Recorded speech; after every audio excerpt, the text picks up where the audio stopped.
I used to have extremely severe cystic acne and I used to pop like crazy. But right now, we're gonna see day by day what happens when you don't pop your pimples. Let's get into this.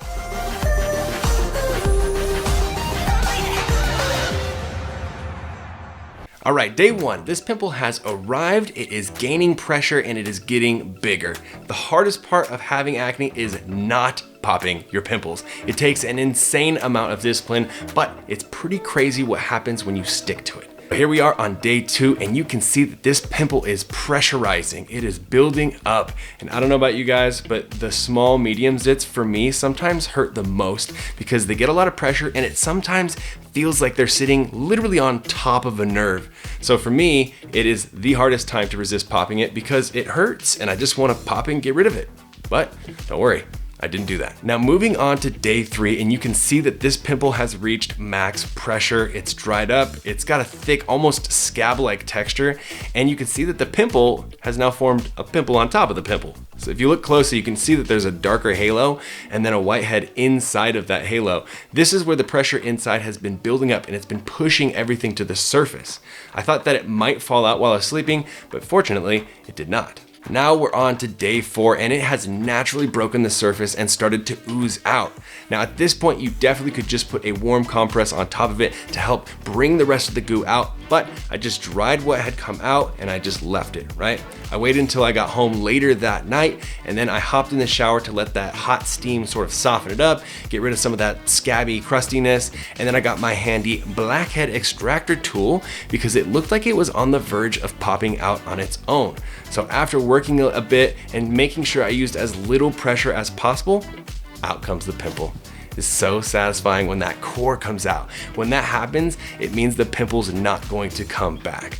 So now I am left with a decent sized hole in my forehead. So I use the Banish Fighter Gel, which has MSM sulfur in it, which helps the inflammation and helps to speed up the healing process. Here is the next day. As you can see, I do have a little bit of a scab where it came out. I just continue applying Fighter Gel twice each day. And now we fast forward to the third day after the pimple came out, or 7 days since this entire experiment began, and it is basically gone. Patience is paid off and there won't be any lasting discoloration or lasting scarring happening now. All right, why the heck would I not just pop the pimple immediately and get the white out? What benefits does this method possibly have? I'm gonna tell you, but first I wanna remind you that if you are dealing with active breakouts right now and you're tired of it, try my acne program, theacnemethod.com. It helps you to target the source of your acne and create a plan to attack it from the source to heal as quickly as possible. Check out the success stories on the website. Thousands of people have already gone through the program and have gotten fantastic results and they love it.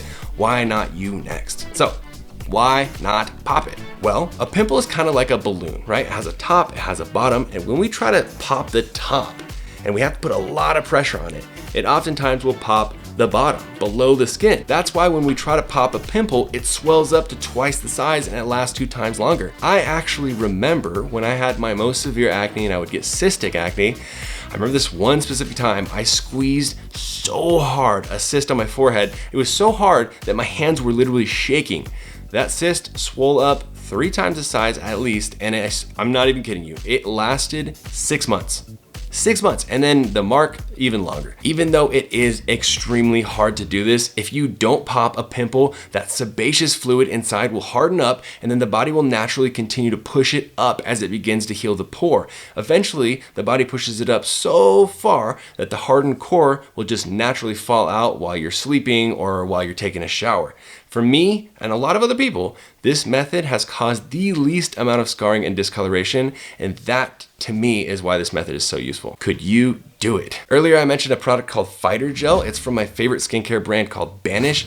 Everything they make is proven by countless scientific studies. Their products are great for mild to moderate acne, as well as scarring and discoloration. For me, that has made a huge difference. I would say my acne scarring has probably improved at least 60 or 70% since starting to use them. If you enjoyed this, make sure you give it a thumbs up and subscribe if you haven't already. I put new skincare and acne videos out every single week. Make sure you follow me on Instagram and TikTok at Team Acne. I put up a new post every single day. And finally, please remember, you are not alone, you are beautiful, and you're a part of Team Acne. I'll see you skin bosses in the next video.